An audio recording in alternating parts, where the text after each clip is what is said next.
একটা মানুষের মন কতটা ভালো হইলে এমন একটা কাজ করতে পারে। এই রাস্তার পাশে থাকা পানির লাইনটা ফেটে গিয়েছিল, এতে মানুষের চলাচলে অনেক সমস্যা হচ্ছিল।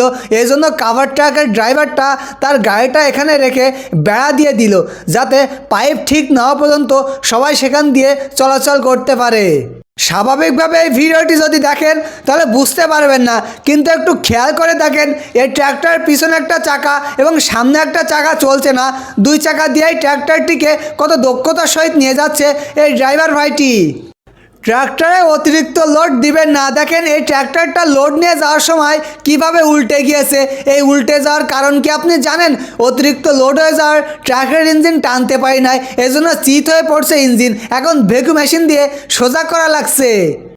একের মধ্যে সব, এই পর্বতটা তো সবাই শুনছেন, আর আজকে আমি আপনাদেরকে দেখাবো একের মধ্যে দুই।